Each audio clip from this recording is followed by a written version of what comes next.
देख रहे हैं तेलंगाना समाचार। रौनक सलाहुद्दीन साहब का भी मैं और मेरी जमात मजलिस इत्तेहादुल मुस्लिमीन की जानिब से मजलिस इत्तेहादुल मुस्लिमीन में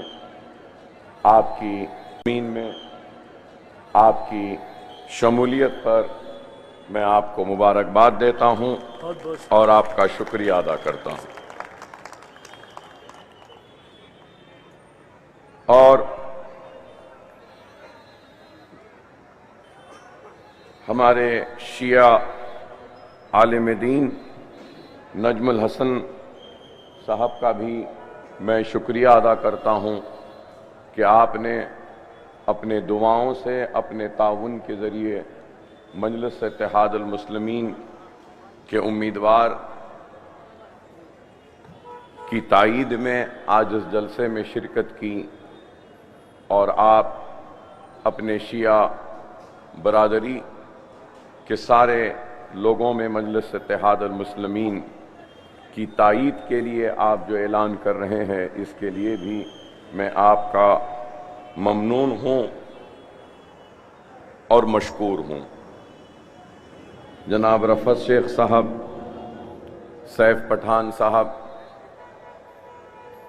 घरों में बैठकर सुनने वाले बुजुर्गों, नौजवान साथियों और मेरी इज़्ज़त माँ पर्दा नशीन माँ और बहनों,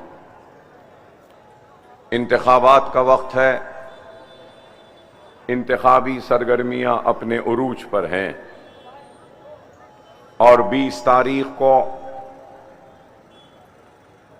महाराष्ट्र की आवाम मुख्तलिफ हलक़े-जात में अपने पसंद के उम्मीदवार का इंतखाब करेंगे और इस उम्मीद के साथ उम्मीदवारों का इंतखाब करेंगे कि वो अपने हलक़े की आवाम की आवाज़ बनकर ऐवान में जाएगा और उनके मसाइल को, उनके तकालीफ को, उनकी मुसीबतों को और उनके बुनियादी सहूलतों के, उनके हलक़े के बच्चों के तालीम के और दूसरे मसाइल को उठाएगा। और महाराष्ट्र की असेंबली का अब 15वां इंतखाब होने जा रहा है।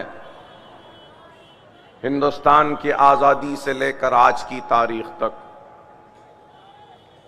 कई इंतखाबात आए, पार्लियामेंट के हो, असेंबली के हो या म्युनिसिपैलिटीज़ व बल्दियात के हो, और इस इंतखाबात में हिंदुस्तान की अवाम ने बढ़ चढ़ कर हिस्सा लिया और इंतखाब और जमहूरियत के इस सबसे बड़े जश्न को हर वक्त कामयाब किया। जवाहरलाल नेहरू से लेकर आज की तारीख तक भी हिंदुस्तान की आवाम ने और बिलखुसूस हिंदुस्तान की मजलूम और कमज़ोर अक़लियत मुसलमान ने हर किसी का साथ दिया, इस उम्मीद, इस तवक्को के साथ कि हमारे मसाइल पे तवज्जो होगी, हमारी हक़ तलफ़ी दूर होगी, हम पे जुल्म नहीं होगा, हमारे साथ इंसाफ होगा। जवाहरलाल नेहरू का दौर ख़त्म हुआ तो लाल बहादुर शास्त्री का आया। लाल बहादुर शास्त्री के बाद इंदिरा गांधी का दौर आया, तो इंदिरा गांधी के बाद मोरारजी देसाई का दौर आया, फिर इंदिरा गांधी आए, उसके बाद में फिर राजीव गांधी का दौर आया, राजीव गांधी के बाद वीपी सिंह का दौर आया, देवे गौड़ा का दौर आया, चंद्रशेखर राव, आई के गुजराल, और फिर उसके बाद में नरसिम्हा राव के बाद चंद दिन या फिर कई साल उसके बाद अटल बिहारी वाजपेयी, और वाजपेयी के बाद मनमोहन सिंह, और मनमोहन सिंह के बाद नरेंद्र मोदी। मैं बताना ये चाहता हूं, आपके सामने इस बात को रखने की कोशिश कर रहा हूं, समझाने की कोशिश कर रहा हूं कि मुसलमानों ने हर एक का साथ दिया। नेहरू का साथ दिया, इंदिरा का साथ दिया, राजीव का साथ दिया, और नरसिम्हा राव फिर जब इंदिरा गांधी के दौर में इंदिरा और कांग्रेस से नाराज हुए तो हमने जनता पार्टी का भी साथ दिया। तो सवाल यह पैदा होता है कि सबसे पिछड़ा हुआ, सबसे कमजोर, सबसे पीछे हिंदुस्तान की आजादी से लेकर अगर आज तक कोई है तो वह हिंदुस्तान की सबसे बड़ी अक़लियत मुसलमान है। तो वो क्यों है? मैं जानता हूं कि यहां पे लोग जमा हुए हैं अकबर ओवैसी की जज्बाती तकरीर को सुनने के लिए। मैं जज्बाती बात नहीं बल्कि होशमंदी की बात करने आया हूं, और होशमंद लोगों के जहनों और दिमागों से सवाल करने आया हूं। इंदिरा गांधी के दौर में, कांग्रेस के दौर में हमको तरक्की नहीं मिली, खुशहाली नहीं मिली, हमको कामयाबी नहीं मिली, हमको हमारा हक नहीं मिला। अगर कुछ मिले और मिला तो 50,000 फिसादात मिले। कभी मलियाबाद का फिसाद, तो कभी हाशमपुरे का फिसाद, कभी लखनऊ का फिसाद, तो कभी भिवंडी का फिसाद, कभी मुंबई का फिसाद, तो कभी हैदराबाद का फिसाद।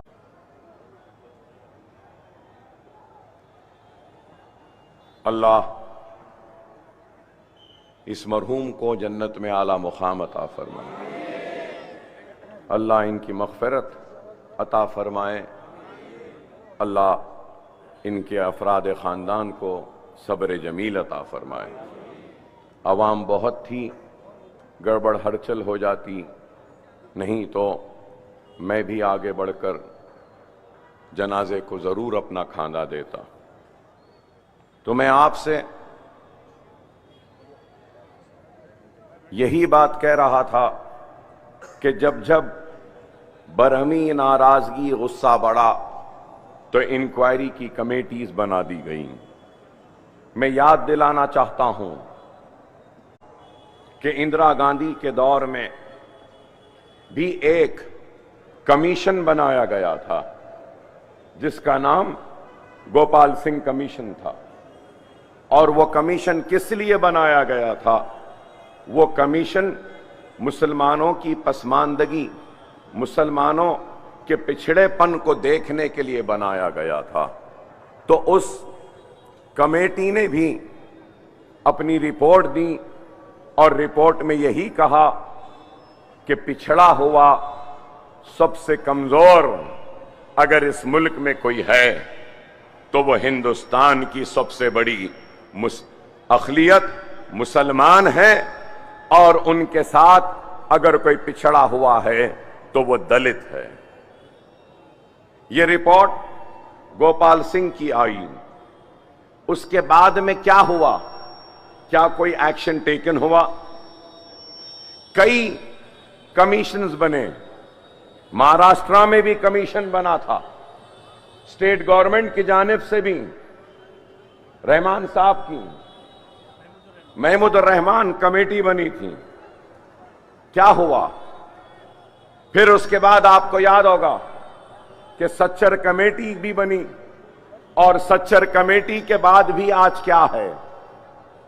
आज आपको और हमको इस बात पे गौर और फिक्र करना है।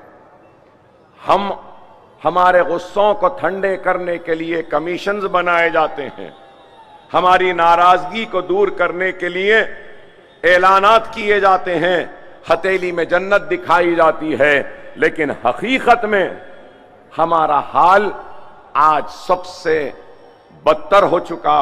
हम सबसे पीछे, सबसे पिछड़े हुए हो गए।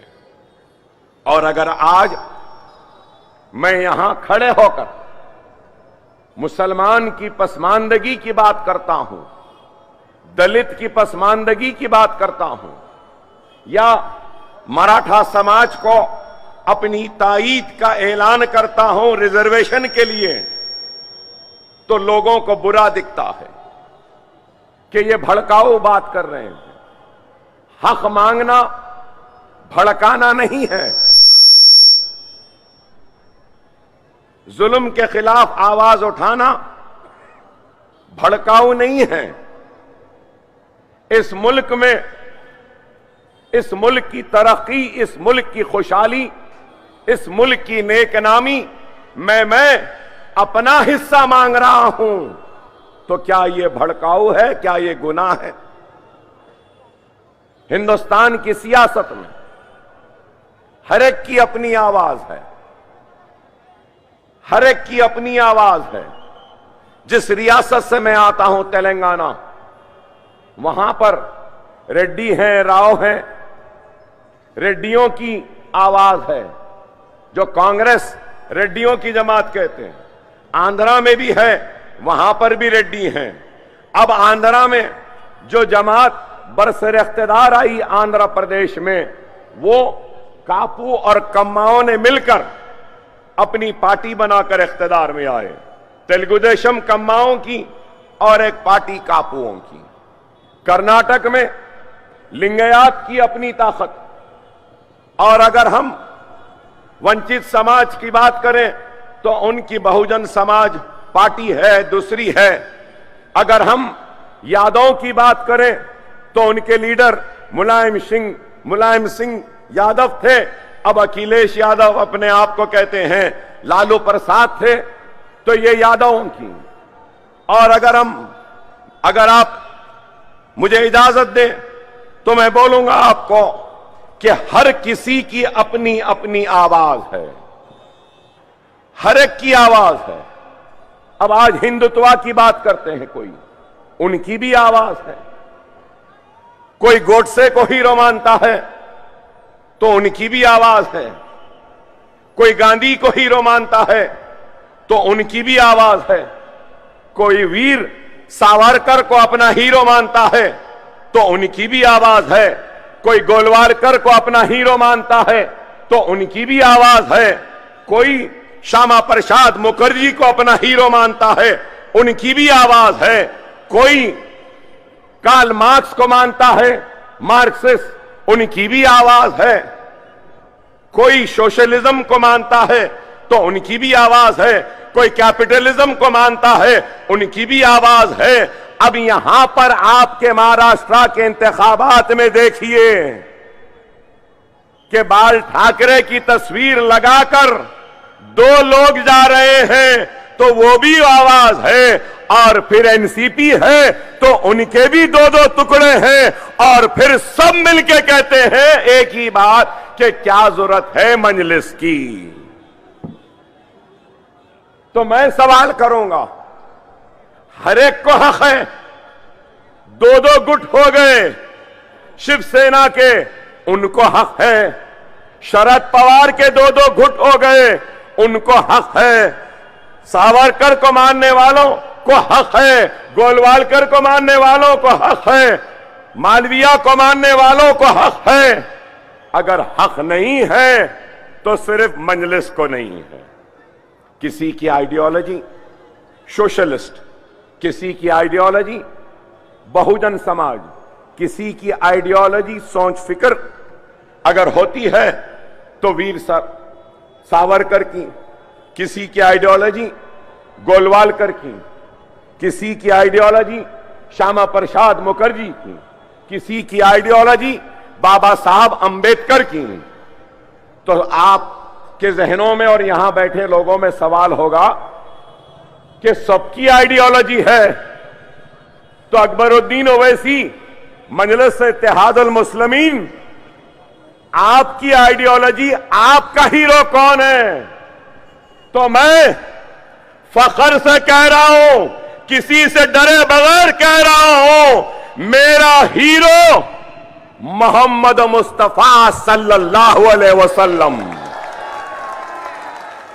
मेरी आइडियोलॉजी सुन्नत रसूल अल्लाह, मेरा पैगाम वही पैगाम जो मेरे आका मोहम्मद मुस्तफा सल्लल्लाहु अलैहि वसल्लम ने दिया था कि रास्ते में कांटे बिछाने वालों को भी माफ किया। तो मेरे आका ने कहा कि तुम्हारे घर के बाजू पड़ोसी जो रहता है, अगर वो गैर मुस्लिम है या कोई भी हो, अगर वो भूखा है तो पहले उसको खाना खिलाओ, बाद में तुम खाना खिलाओ। मेरी आइडियोलॉजी क्या? हर एक का एहतराम करो, हर एक का ख्याल करो, हर एक को मोहब्बत से अपने करीब लाओ। मेरे आका मोहम्मद मुस्तफा सल्लल्लाहु अलैहि वसल्लम ने इस्लाम का पैगाम तलवार की नोक से नहीं, बल्कि अपने अखलाक, अपनी सुन्नत और अपने नरम दिली से दुनिया को जीता और इस्लाम को कबूल करने के लिए लोगों को राजी किया। फाते मक्का हुए, फाते मक्का हुए तो सर झुका था, आंखें नीची थीं। लोगों ने पूछा, या रसूल अल्लाह, हम फाते हैं, फिर आपकी गर्दन झुकी क्यों, नजर नीचे क्यों? तो मेरे हीरो, मेरे आका मोहम्मद मुस्तफा सल्लल्लाहु अलैहि वसल्लम इरशाद फरमाते हैं कि मैं उन लोगों को शर्मिंदा नहीं करना चाहता जिन्होंने मेरे रास्ते में कांटे बिछाए थे, इसलिए मैं अपनी गर्दन को झुकाया हुआ हूं और नजरों को नीचे किया हूं। नमाज ईद को चले गए मेरे आका, मेरे हीरो मोहम्मद मुस्तफा सल्लल्लाहु अलैहि वसल्लम ईदगाह के पास देखते हैं कि एक बच्चा रो रहा है, तो मेरे हीरो, मेरे आका फौरन रुक जाते हैं, पूछते हैं, बताए मासूम, तू ईदगाह को क्यों नहीं आ रहा है?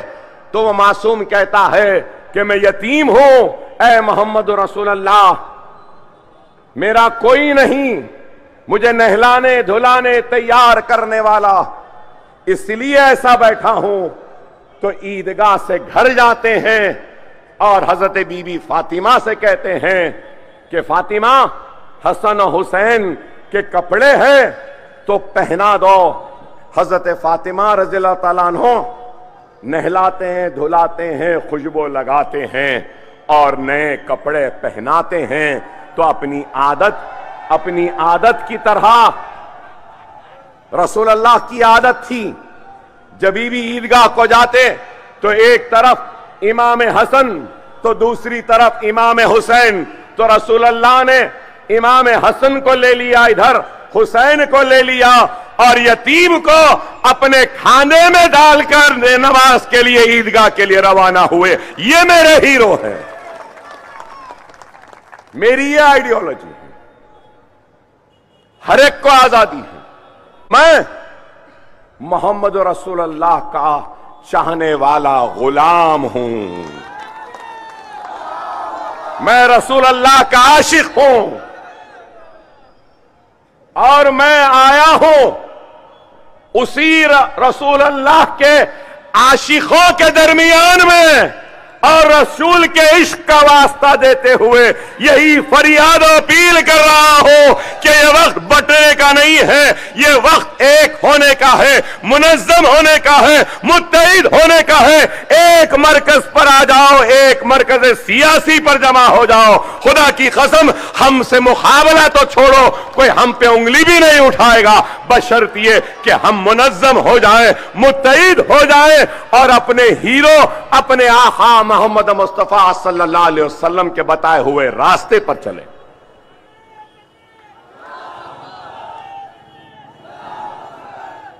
मेरा सवाल है, जब सबकी आवाज है तो मेरी आवाज क्यों नहीं? मैं क्या चाहता हूं? मैं मतलब अकबरुद्दीन ओवैसी और हिंदुस्तान के मुसलमान क्या चाहते हैं? वही चाहते हैं जो इस मुल्क का हर गरीब चाहता है। इत्मीनान की नींद, सुबह बेदार होने पर नौकरी, बच्चों को पढ़ाने के लिए स्कूल, बीमार मां बाप के इलाज के लिए दवाखाने, बच्चों को खेलने कूदने के लिए मैदाने, डिग्री कॉलेजेस, डिग्री के बाद नौकरियां, यही हम चाहते हैं। और क्या? हमारा मुतालबा कोई बड़ा नहीं है। न जी जब तक जिंदा है न जीने के लिए 2 वक्त की रोटी दस्तयाब है। अफसोस, जब तक जिंदा है तो हर रोज की जंग है, कशमकश है। जब मरते हैं तो दफनाने के लिए खबरस्तान भी नहीं। अगर मैं आज इन छोटी छोटी चीजों की जरूरत के लिए और जमहूरियत में हिस्सेदारी मांगता हूं और जमहूरियत में इंतखाबात के जरिए अपने हक को हासिल करना चाहता हूं, तो लोग हमको बुरा कहते हैं, हमको भड़काऊ कहते हैं। अरे मैं पूछना चाहता हूं, मैं जानना चाहता हूं, और मेरा सवाल का अगर जवाब है तो दो। मेरा सवाल यही है, क्या मेरा इंतखाब लड़ना जमहूरियत को मजबूत करना है या नहीं? यह मेरा इंतखाब लड़ना खुद इस बात की दलील है कि मुझे जमहूरियत पर यकीन है और जमहूरी जिद्दोजहद पर यकीन है, और मैं इंतखाबात के जरिए अपने मसाइल को अवाम के सामने रखकर अगर कामयाब होता हूं तो इन मसाइल को ऐवान में ले जाकर वक्त के हुक्मरानों को न सिर्फ मुतवज्जे करवाऊंगा बल्कि बताऊंगा कि ये मेरे मसाइल हैं, इन मसाइल को हल करो। क्या ये गलत है? क्या ये भड़काऊ है? क्या ये नफरत है? अरे मैं आज कहता हूं, हिंदुस्तान पर हर किसी का हक है। हिंदुस्तान पर हिंदू का हक है, हिंदुस्तान पे मुसलमान का हक है, हिंदुस्तान पर सिख का हक है, हिंदुस्तान पे ईसाई का हक है, हिंदुस्तान पे पारसी का हक है, हिंदुस्तान पे दलित का हक है, हिंदुस्तान पे ओबीसी समाज का हक है। तो हिंदुस्तान पर अल्लाह, गॉड और भगवान को नहीं मानने वाले का भी हक है। और मैं इस मुल्क का किराएदार नहीं, मैं भी इस मुल्क का उतना ही बराबर का शहरी हूं जितना शहरियत के हुकूक नरेंद्र मोदी के हैं, इंदिरा गांधी के बाद में गांधी परिवार के हैं, या फिर पवार परिवार के हैं, या शिंदे परिवार के हैं, या किसी के भी हैं। जितना नरेंद्र मोदी का हक है उतना ही हक इस मुल्क पे अकबरुद्दीन ओवैसी का भी है। ये मुल्क न नरेंद्र मोदी की जागीर है, न अकबर ओवैसी की जागीर है, न गांधी की जागीर है, न पवार की जागीर है। ये मुल्क सबका बराबर का है। इस मुल्क के दस्तूर ने हक दिया है कि कोई राम को अपना हीरो माने, तो इस मुल्क के दस्तूर ने दूसरों को मोहम्मद मुस्तफा सल्लल्लाहु अलैहि वसल्लम को अपना हीरो भी मानने का हक व इख्तियार दिया है। तो इस मुल्क के दस्तूर ने सिखों को गुरु नानक को अपना हीरो मानने का हक व इख्तियार दिया है। ये मुल्क अगर कोई समझ रहा है कि सिर्फ उनका है तो गलत है। मैंने पहले भी कहा था, फिर कहता हूं, ये मुल्क मेरा था, मेरा है, मेरा रहेगा। ये मुल्क पर माथे पे तिलक लगाने वाले का भी उतना ही हक है जितना सर पे टोपी पहनने वाले और चेहरे पे दाढ़ी पालने वाले का है। डरने या घबराने की जरूरत नहीं है। जो डरेंगे, खाइफ हो जाएंगे, तो याद रखो दुनिया उसी को डराती है जो डरता है, लेकिन दुनिया उसी से डरती है जो पलटकर डराने में निकल जाता है। हम डरने वालों के खौफ नहीं है। हमको भी बताना है कि हम इस मुल्क के बराबर के शहरी हैं। हमको हमारा हक मिलना चाहिए और हमारी हक की लड़ाई हम जमहूरी अंदाज में लड़ेंगे। आज लोग कहते हैं या जहनों में सवाल होगा कि मजलिस आई तो क्या करेगी। मजलिस आई तो मैं बताऊंगा क्या कर सकते हैं। अगर आपके पास ताकत है, नेक दिल लोग हैं, बेबाक क़यादत है, जानिसार लीडर हैं और अल्लाह से डरने वाली क़यादत है और इत्तेहाद है, तो हम बहुत कुछ हासिल कर सकते हैं। तेलंगाना कब बना? तेलंगाना बनकर 10 साल हुए। पहले आंध्र प्रदेश था। तो जब आंध्र प्रदेश था, मैं पहली मर्तबा एमएलए बना, पहली मर्तबा, तो उस वक्त आंध्र प्रदेश तेलंगाना नहीं बना था। तो उस वक्त माइनॉरिटीज का बजट नहीं था। मैं लड़ने के बाद माइनॉरिटीज का बजट 26 करोड़ हुआ। 26। मेरे खुशी का ठिकाना नहीं था। मेरे खुशी का ठिकाना नहीं था कि 26 करोड़ का बजट हुआ आंध्र प्रदेश में। और आज आपको बताऊं, आंध्रा टूट गया, तेलंगाना अलग बन गया।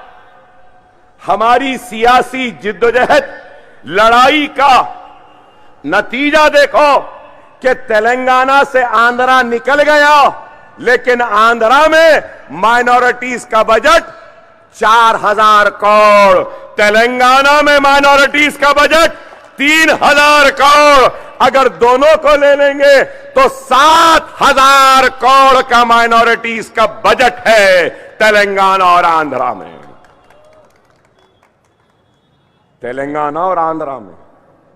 तेलंगाना जिस रियासत से मैं आया हूं, यहां पे माइनॉरिटीज और मुसलमान कितने हैं मालूम आपको? 50 लाख। कितने? 50 लाख। क्या आपको मालूम महाराष्ट्र में कितने मुसलमान हैं? 1 करोड़ 44 लाख। कितने? 1 करोड़ 44 लाख। 1 करोड़ 44 लाख का बजट जब मैं 10 साल पहले आया था तो उस वक्त 100 चिल्लर था। 10 साल बाद आया तो अल्हम्दुलिल्लाह 100 बढ़ते गया। अब 900 चिल्लर कुछ बजट है आपका। ये बजट एलोकेशन है। बजट एलोकेशन है, बजट स्पेंड नहीं है। एलोकेट तो किया गया 928, लेकिन खर्चा और रिलीज सिर्फ 300 करोड़ हुआ है। अरे आप अंदाजा लगाओ, हम क्या करें पूछते ना। हमारे पास 3000 करोड़ का बजट है तेलंगाना में, और तेलंगाना असेंबली में मजलिस के 7 एमएलए है। महाराष्ट्र असेंबली में मजलिस के 2 और पूरे दूसरे मुसलमान कुछ 1100। तो मैं बताना यह चाह रहा हूं आपको, साथ ये काम कर सक रहे हैं तो क्या ये काम महाराष्ट्र में नहीं होगा?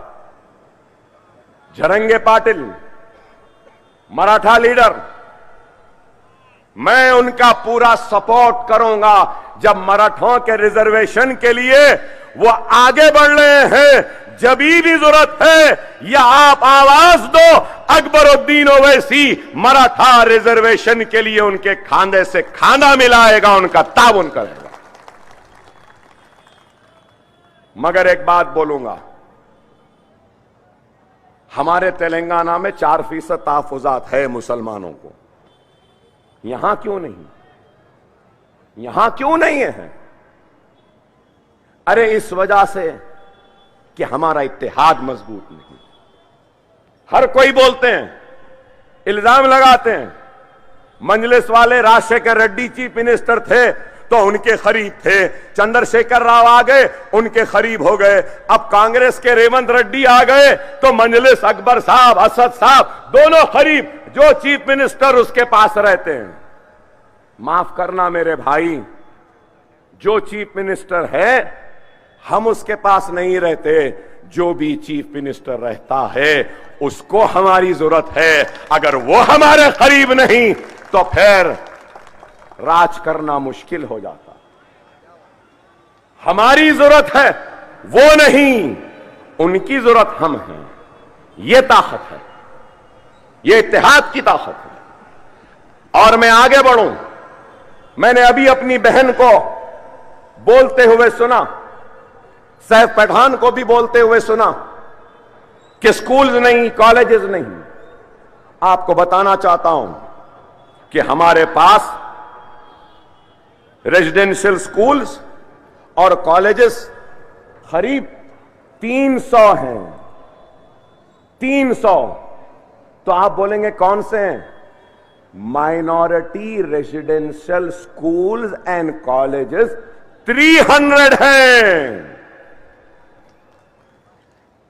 मेरी बहन से बोलूंगा मैं, अगर कोई नीट में रैंक ला ले, महाराष्ट्र के वो आपका कॉमन एंट्रेंस टेस्ट इंजीनियरिंग में अगर रैंक ला ले, फार्मेसी में ला ले, आर्किटेक्चर में ला ले, लॉ में ला ले, एमबीए में ला ले, एमसीए में ला ले, नर्सिंग में ला ले, आर्किटेक्चर में ला ले, किसी में भी ला ले, सिर्फ रैंक ला ले और उसकी सारी की सारी फीस हमारी रियासती हुकूमत देती है, लोन की शक्ल में नहीं, डायरेक्ट रियम्बर्स करती है फीस को। कितने बच्चे 10 साल तेलंगाना बना, कितने बच्चे फीस रियम्बर्समेंट की स्कीम में आए मालूम आपको? 28 लाख बच्चे, 28 लाख। शादी मुबारक की स्कीम है, गरीब की बच्ची की शादी 1,01,000 रुपया हुकूमत देती है गरीब मुसलमान बच्ची की शादी पर। क्या आपके पास है? ये माइनॉरिटी मिनिस्टर थे ना, ये इख्तिलाफ अपनी जगह। अवार्ड साहब मुझसे मिलने ना था तो मैं सिखा देता था, बता देता था कि किस तरीके से मुसलमानों का काम होता।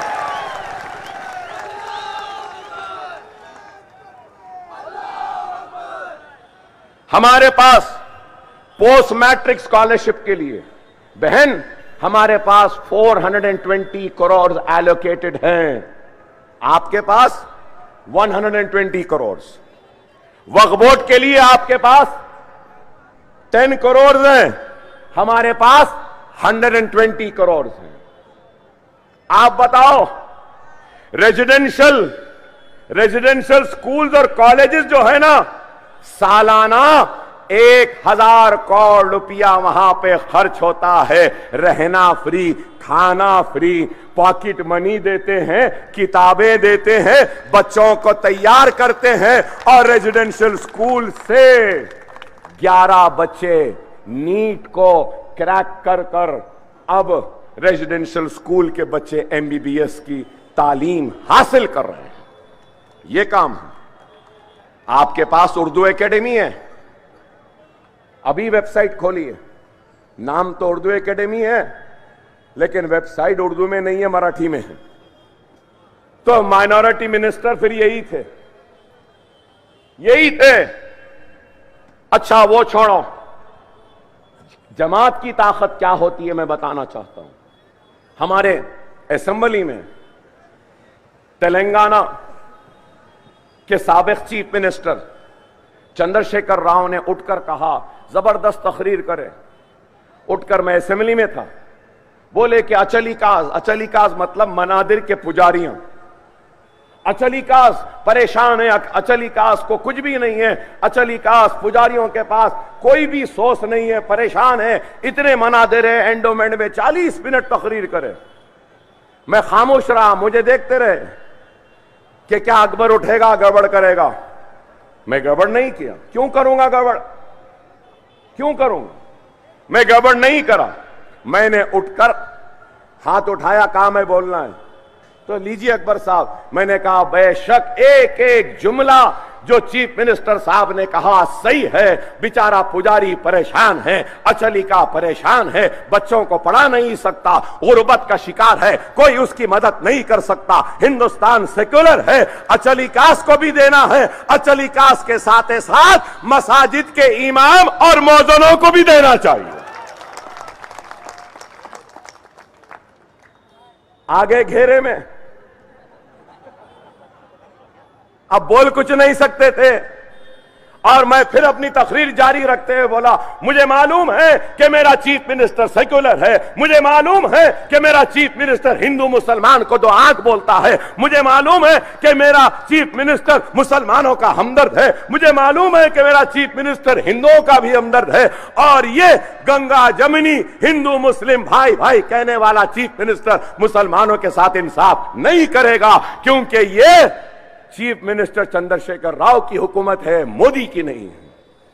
फौरन खुश हो गए, उठे, बोले अकबर साहब सही बोले, हिंदू मुस्लिम दो आंखें मेरे, मैं सबका हूं। अकबर साहब की बात की मैं तायीद करता हूं। अचलीकास के साथ इमाम और मौजनों को भी 5-5 हजार हर महीना हुकूमत देगी। हुआ ना, क्या यह बड़ा काम नहीं? उर्दू मीडियम के बच्चे महाराष्ट्र में ज्यादा हैं, मगर उर्दू तेलंगाना की दूसरी सरकारी जबान है। क्या यहां है? Collector office, police office, chief ministers हर जगह पे उर्दू में दरखास्त लेके चले जाओ, ट्रांसलेट करने वाला मुतरजिम रहता है, ट्रांसलेट करता है, उर्दू दरखास्तें कबूल की जाती हैं। यहां ग्रुप 1 होता है, ग्रुप 1 का exam, group 2, group 3, recruitment board. मैं पूछना चाहता हूं, क्या उर्दू में इम्तिहान होता है? होता है? नहीं होता। अरे हमारे पास छोटे से लेके बड़ा इम्तिहान भी उर्दू में होता है। तो यह काम कैसे हुआ? अरे जज्बा होना, नीयत होनी चाहिए काम करने की। यह काम हमने किया है। खुदारा कब तक ये कहते रहोगे? देखो कि वो क्या कह रहे हैं। योगी कह रहे हैं कि बटोगे तो कटोगे। किससे कह रहे हैं? मीडिया वालों ने कभी पूछा? आइंदा मिस्टर योगी आए तो मीडिया वालों से मैं रिक्वेस्ट करूंगा कि जरूर उनसे पूछना, कौन बट रहे हैं, कौन बांट रहा है, कौन कट रहे हैं, कौन काट रहा है। अरे आप बताओ, आज नरेंद्र मोदी कहते हैं एक है तो सेफ है। खैर, वो सारे समाज से कह रहे हैं, ओबीसी से, वो बैकवर्ड क्लास से, सबसे कह रहे हैं, तो उनके ऊपर कोई भी इलेक्शन कोड की खिलाफ वर्जी नहीं है। ठीक है भाई, अच्छी बात बोले। एक है तो सेफ है, मैं कह रहा हूं।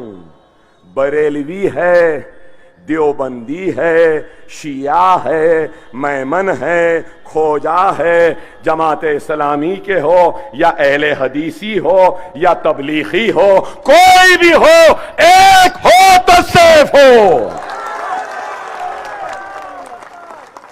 जब वो कह रहे तो कुछ नहीं, मैं कहा तो अब चलाएंगे मीडिया। अरे हमारा तो ये हाल है कि घड़ी उठा के देख ली तो न्यूज बन गई। गलत है क्या बताओ? वो कई समाजों का नाम लिए ना, तो मैं भी लिया हूं। गलत क्या किया हूं? एक रहेंगे तो बेशक, लेकिन सवाल यह है, यह मुल्क का सबसे बड़ा मसला क्या है? यह मुल्क का सबसे बड़ा मसला बेरोजगारी का है। मुल्क का सबसे बड़ा मसला महंगाई का है। मुल्क का सबसे बड़ा मसला किसानों की खुदकशी है। मुल्क का सबसे बड़ा मसला इकोनॉमी को अच्छा करना है।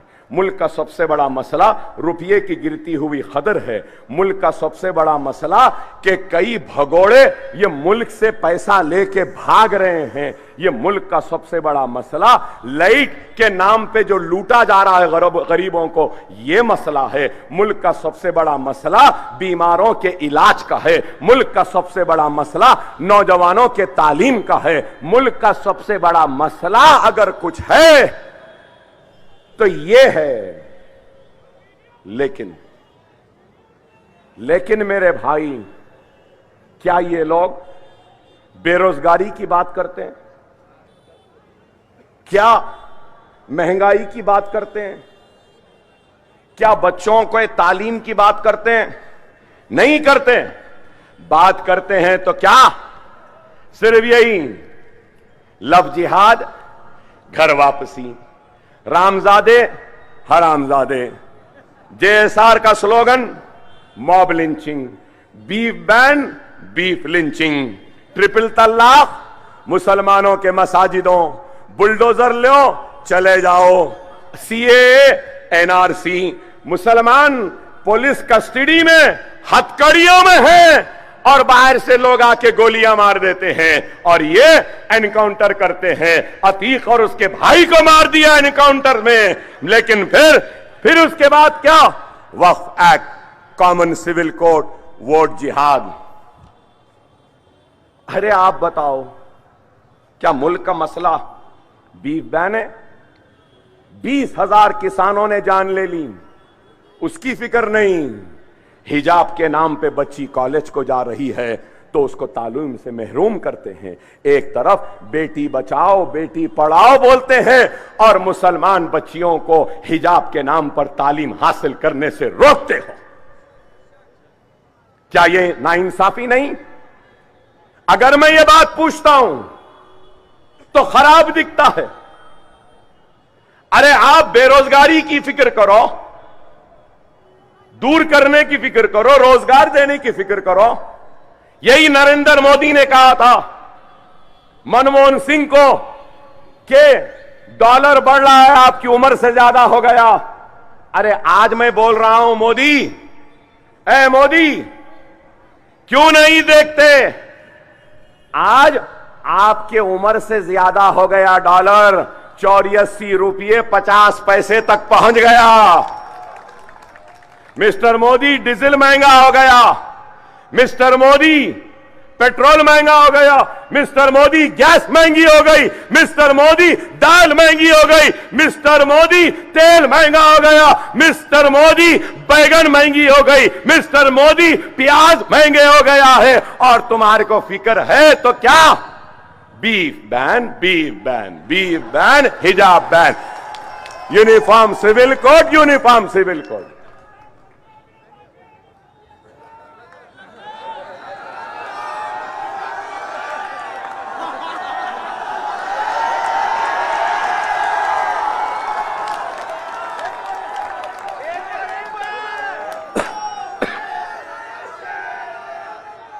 देखिए, मैं एक मिनट, एक बात समझो, मैं बार बार कहता हूं, आज भी कहूंगा, जिसका काम वो जाने। अगर एक डॉक्टर है तो बीमार के बीमारी को दूर करने का इल्म उसके पास है। इंजीनियर है तो इमारत को खड़े करने का तालीम उसके पास है। वकील है तो कसूरवार को, बेकसूर को कानूनी लड़ाई के जरिए इंसाफ दिलाना उसकी इल्म है, उसकी तालीम है। सियासतदान सियासत जानता है, आलिम दीन दीन का काम करता है, सहाफी सहाफत का काम। तो हर एक का अपना अपना काम है। अगर मैं बोलूंगा नहीं डॉक्टर का काम मैं करूंगा, मेरा काम डॉक्टर कर ले, तो वो मरीज भी मर जाता, कौम भी मर जाती। सही है या गलत? तो मैं आपसे कह रहा हूं, इस वक्त बीजेपी से मराठा समाज नाराज, राजस्थान में राजपूत नाराज, हरियाणा में जाट नाराज, गुजरात में क्षत्रिय नाराज, हिंदुस्तान का सारा दलित बीजेपी से नाराज। तो अकबरुद्दीन ओवैसी कोई ऐसी हिमाकत नहीं करेगा जिसके जरिए नाराज लोगों को फिर से उनके करीब करूं। ऐसी सियासत मैं नहीं करूंगा। वक्त आएगा तो करेंगे। जब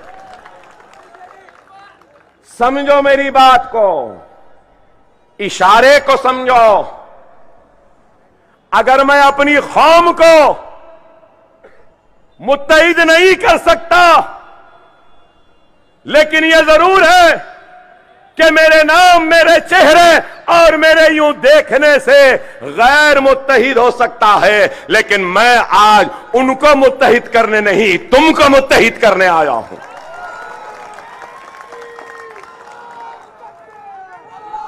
क्या मेरी बात सही है या गलत?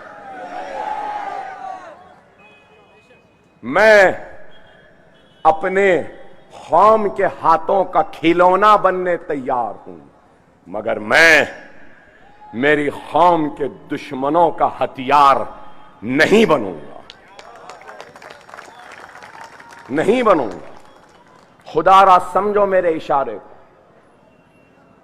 एक वक्त होता है फसल बोने का, बीज के बोने का, एक वक्त फसल की तैयार होने का, और उसके बाद का वक्त फसल को काटने का। याद रखो, 10 साल पहले हम जो बीज बो के गए थे ना, वो बीज आज फसल बन के तैयार है। खुदारा इस तैयार फसल को काटो, अपने कौम के मुकद्दर को बदलने निकलो। जरूर होगा, क्यों नहीं होगा। अरे अगर आज हम यही सोचेंगे, अरे नहीं ऐसा नहीं, हम तकसीम होंगे तो वो जीत जाएगा, वो जीत जाएगा। हाँ सही है, तकसीम होंगे तो ये वो जीत जाएगा, एक हो जाएंगे तो सैफ पठान जीत जाएगा।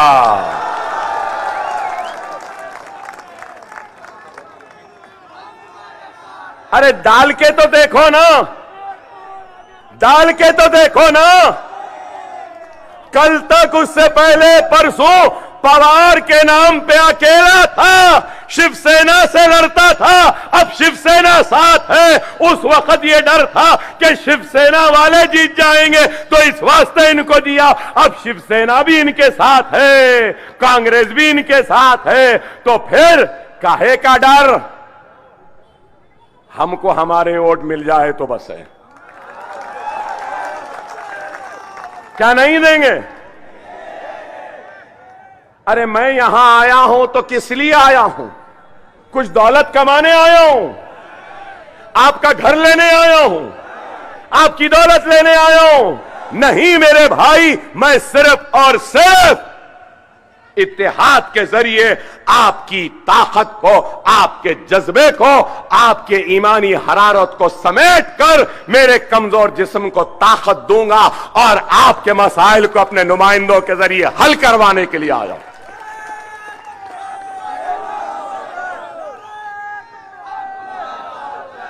मेरे मुमरा के भाइयों,